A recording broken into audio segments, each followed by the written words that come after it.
야곱이 가나안 땅 곧 그의 아버지가 거류하던 땅에 거주하였으니 야곱의 족보는 이러하니라.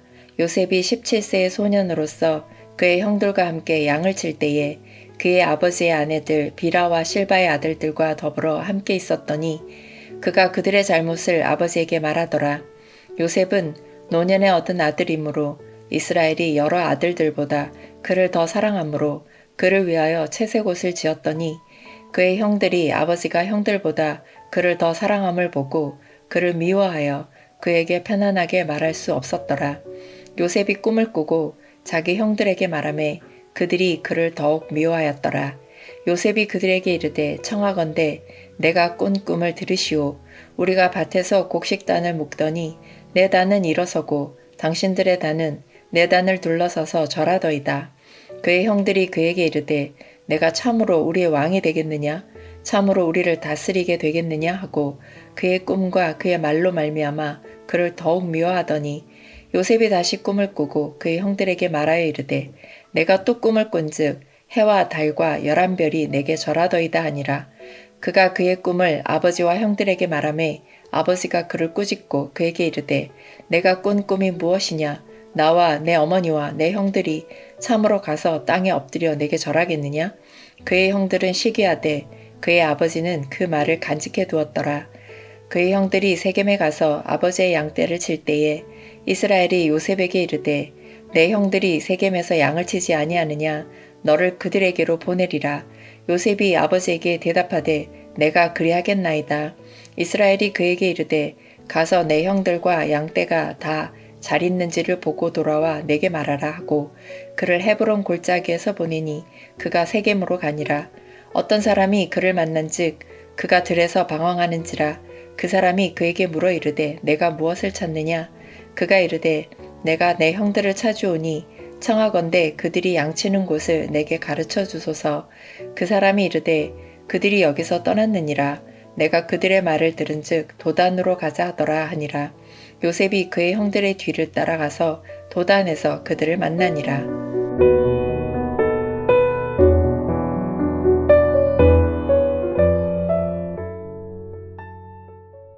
오늘 본문은 야곱의 족보가 이러하니라 라는 선언으로 시작이 됩니다. 좀 이상합니다. 이제부터 펼쳐질 이야기는 요셉의 생애입니다. 그런데 성경은 이를 요셉의 족보라고 부르지 않습니다. 야곱의 족보라고 명명합니다. 그 이유가 무엇이겠습니까? 창세기는 철저하게 언약의 책이기 때문입니다. 하나님은 아담, 노아, 아브라함, 이삭, 야곱과 언약을 맺으셨습니다. 그 언약의 계승자는 요셉이 아닙니다. 훗날 마태복음 1장의 족보가 보여주듯 언약의 줄기는 요셉이 아니라 유다를 통해 흘러갑니다. 그렇다면 요셉은 어떤 존재입니까? 그는 하나님의 위대한 언약을 이루기 위한 준비자였습니다. 마치 신약의 세례 요한과 같은 사람입니다. 유다를 통해 이어질 구원의 역사를 위해 야곱의 가족 70명을 애굽으로 인도하여 큰 민족을 이루게 하려는 하나님의 도구였습니다. 하나님은 요셉을 철저히 사용하셨습니다. 우리의 각자의 삶도 마찬가지입니다. 우리가 역사의 주인공이 아닐 수 있습니다. 그러나 하나님은 우리를 구속사의 거대한 퍼즐 조각으로 부르셨습니다. 우리는 그 영광스러운 부르심을 기억해야 합니다. 2절을 보면 17세의 소년 요셉이 등장합니다. 그는 형들과 함께 양을 치고 있었습니다. 그런데 그가 한 행동이 무엇입니까? 형들의 잘못을 아버지에게 말하는 것이었습니다. 이 고자질이 단순히 어린아이의 투정이겠습니까? 아닙니다. 형들의 행실은 평범한 수준의 잘못이 아니었습니다. 맏형 루벤은 서모 비라와 동침했습니다. 시몬과 레위는 세겜 사람들을 잔혹하게 학살했습니다. 요셉은 성실하고 정직한 소년이었습니다. 하나님의 언약 백성으로서 형들의 거룩하지 못한 죄악을 그냥 눈 감아줄 수 없었던 것입니다. 그러나 요셉에게는 치명적인 약점이 있었습니다. 바로 미숙함입니다. 그는 정직했지만 사랑이 없었습니다. 솔직했지만 형들의 입장을 헤아릴 줄 아는 깊이가 없었습니다. 마치 가시나무를 휘두르는 술 취한 사람과 같았습니다. 지극히 자기 중심적이었습니다. 진리를 말한다고 해서 모든 것이 정당화되는 것은 아닙니다. 사랑이 없는 진리는 누군가를 베는 칼이 됩니다. 하나님은 이 미숙한 소년을 그대로 두지 않으십니다. 혹독한 섭리의 풀무불 속에 집어 넣으십니다. 미숙함이 성숙함으로 그를 빚어가기 시작하십니다. 3절을 보면 요셉의 가정에 흐르는 또 다른 비극의 씨앗이 등장합니다. 야곱의 편애입니다.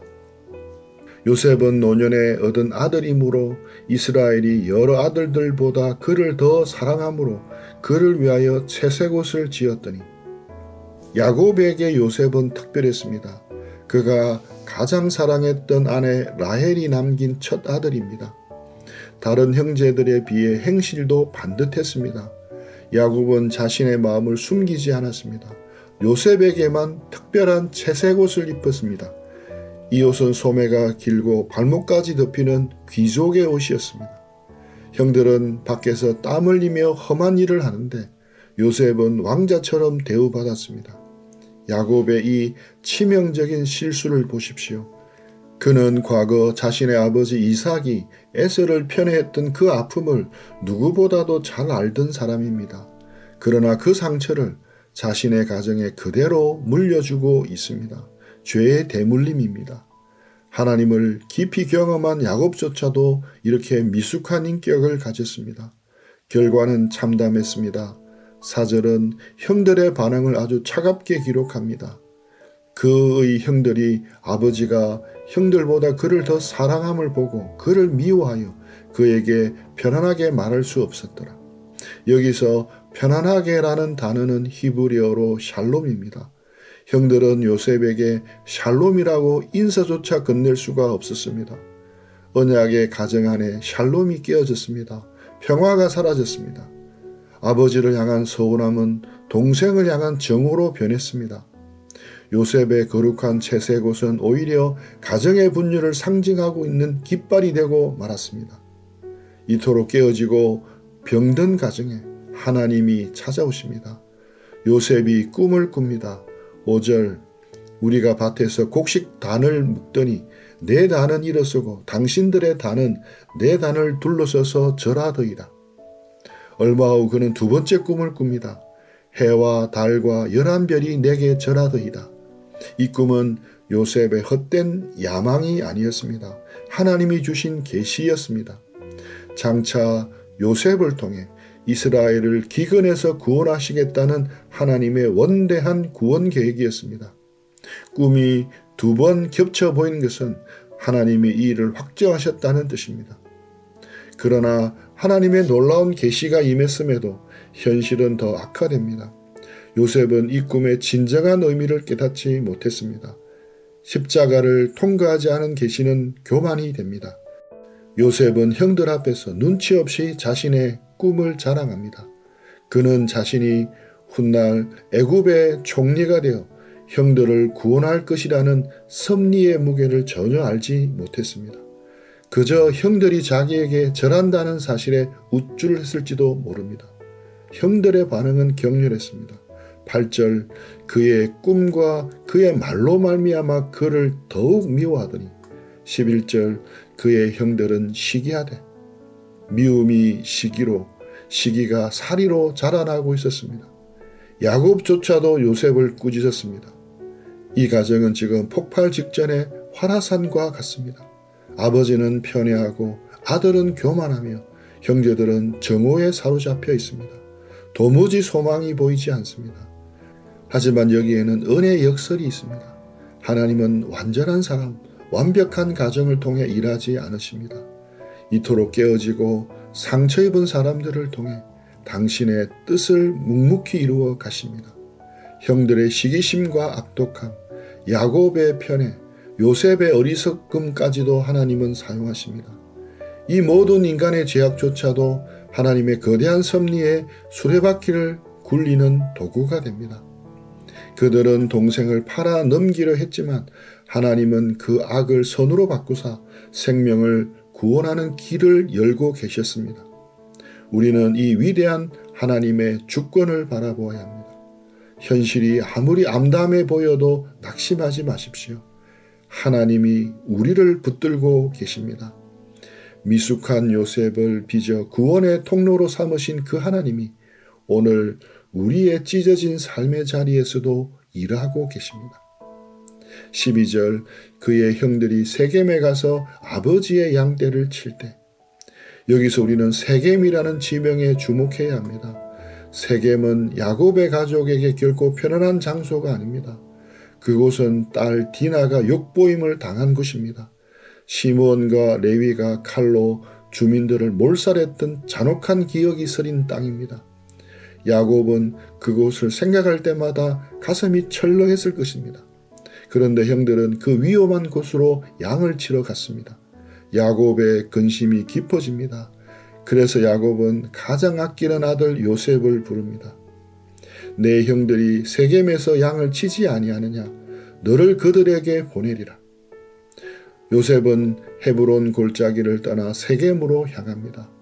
헤브론은 아브라함과 이삭의 묘실이 있는 언약의 뿌리와도 같은 곳입니다. 평안하고 안전한 집입니다. 그러나 요셉은 그 따뜻한 집을 떠나야만 했습니다. 요셉이 세겜에 이르렀을 때 형들은 그곳에 없었습니다. 요셉은 들판을 방황합니다. 길을 잃었습니다. 뜨거운 태양 아래서 형들을 찾아 헤매는 소년 요셉의 뒷모습을 상상해 보십시오. 채색 옷은 땀에 젖었고 발은 부르텄을 것입니다.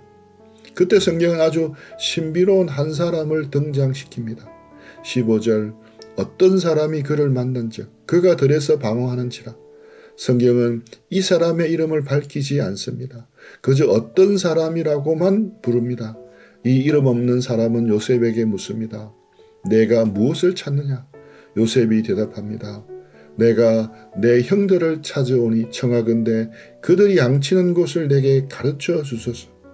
광활한 들판에서 길을 잃은 소년이 우연히 한 사람을 만납니다. 그리고 그 사람은 정확히 형들이 어디로 갔는지를 알고 있었습니다.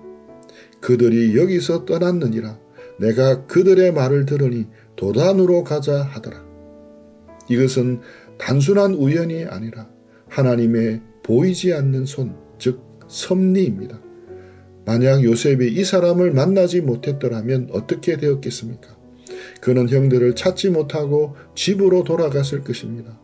그러면 애굽의 총리도 이스라엘의 구원도 없었을지도 모릅니다. 하나님은 요셉의 발걸음을 하나씩 세밀하게 인도하고 계셨습니다.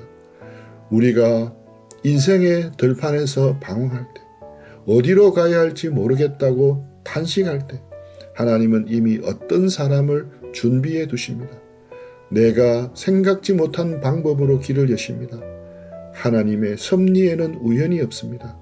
낙엽 하나 떨어지는 것, 길가에 핀 풀 한 포기조차 하나님의 주권 아래 있습니다. 하물며 하나님의 언약 백성인 우리의 삶이겠습니까? 우리가 지금 겪고 있는 막막한 상황, 대책 없는 기다림조차도 하나님의 거대한 설계도 안에 포함되어 있습니다. 요셉은 그 사람의 말을 듣고 도단으로 갑니다. 도단은 세겜에서 북쪽으로 약 20km 정도 더 떨어진 곳입니다. 집 헤브론에서는 더욱 멀어지는 길입니다. 위험은 가중되고 고립은 심화됩니다. 요셉은 형들을 향해 아버지가 맡긴 샬롬을 전하기 위해 형들의 얼굴을 보기 위해 숨을 헐떡거리며 달려갑니다. 저 멀리 형들이 보입니다. 요셉은 반가운 마음에 손을 흔들었을지도 모릅니다.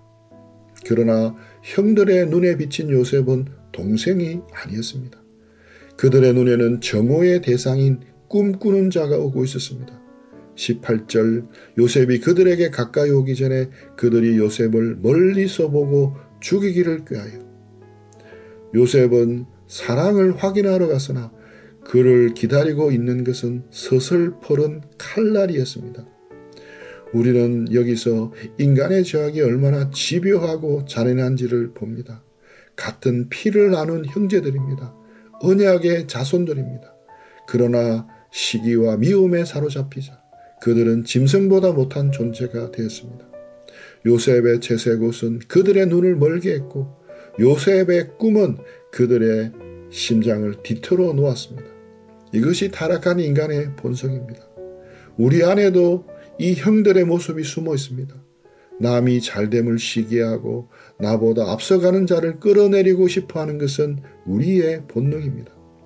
하지만 형들은 요셉을 죽여 그의 꿈을 없애려 했지만 역설적이게도 그들의 그 악한 행동이 요셉의 꿈을 이루는 통로가 됩니다. 그들은 요셉을 구덩이에 던지고 애굽에 팔아넘겼지만 그것은 하나님이 요셉을 애굽이라는 거대한 무대로 파송하시는 섭리의 마차였습니다. 형제자매 여러분, 혹 고난의 한복판에 서 계십니까? 사방이 꽉 막힌 구덩이 속에 갇힌 것 같습니까? 나를 사랑해야 할 사람들이 나를 비난하고 외면합니까? 기억하십시오. 하나님 지금 일하고 계십니다. 요셉이 도단의 구덩이에서 울부짖을 때 하나님은 침묵하시는 것 같아서나 가장 바쁘게 움직이고 계셨습니다. 그분의 시선은 한순간도 요셉을 떠나지 않으셨습니다. 미숙했던 요셉은 이제 이 고난의 터널을 지나며 하나님 없이는 살 수 없는 존재로 빚어질 것입니다.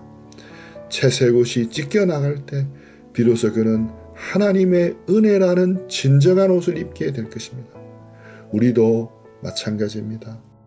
우리가 의지하던 세상의 채색옷이 찢겨나갈 때 우리는 비로소 그리스도의 옷을 입게 됩니다. 하나님의 주권적인 은혜를 신뢰하십시오. 하나님의 섭리는 결코 실수하지 않으십니다. 가장 어두운 밤이 지나면 반드시 새벽이 옵니다. 요셉을 애굽의 총리로 세우사 온 민족을 살리셨던 그 하나님이 오늘 여러분의 눈물을 닦아주시고 영광의 자리로 인도하실 것입니다. 오늘 하루도 크신 하나님, 섭리하시는 하나님을 바라보며 나아가는 우리 모두가 되기를 간절히 축원하며 기도합니다. 우리 들은 말씀 가지고 기도하며 묵상하며 주님과 교제하는 시간들 가지겠습니다.